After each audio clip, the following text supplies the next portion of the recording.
Good morning guys, it's me again, Leticia's Kitchen. For today's vlog guys, magluluto ako ng Mickey. Ito yung yellow noodles. At mayroon ako dyan yung itlog na i-fry ko na yan. At mayroon din ako dito yung hipon.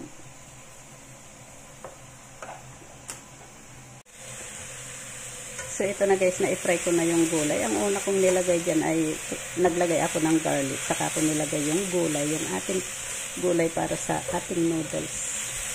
So ngayon ay luto na siya. So tanggalin ko muna kasi iluluto ko muna yung Mickey, yung noodles natin. So,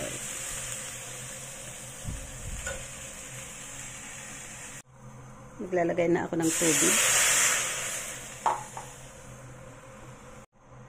Ngayon timplahan na natin yung ating sabaw para sa noodles. So ayan, maglagay ako ng chicken powder, white pepper, at saka yung vegetarian oyster sauce.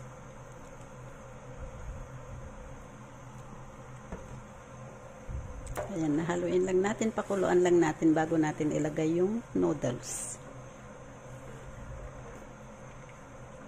So ito na guys, ilagay ko na yung noodles. Ayan, yung ating noodles.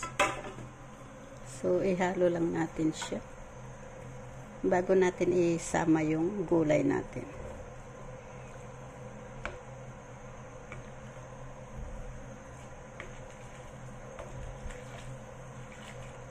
Lutuin lang muna natin yung noodles. Ngayon ilagay ko na yung gulay na fry na natin kanina. Ayan. Ayan na yung gulay natin.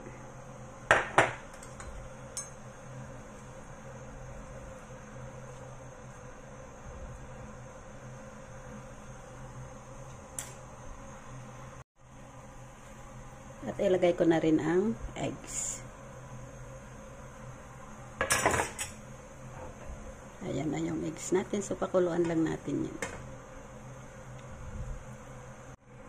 So, ito na guys. Ihalo na natin ang ating noodles. Ayan. Ayan, malapit na yan maluto.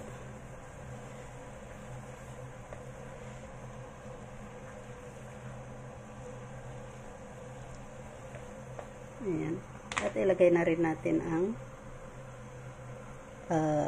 hipon, shrimps.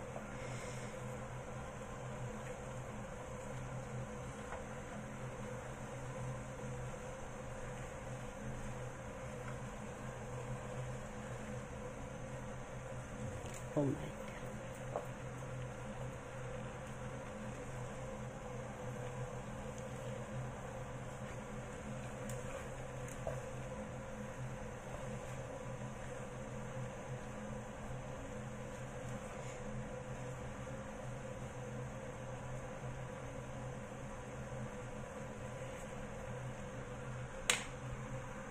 So, yan na guys. Luto na yung ating noodles. So, thank you guys for watching. Please don't forget to click like and share. Thank you. Bye-bye. God bless.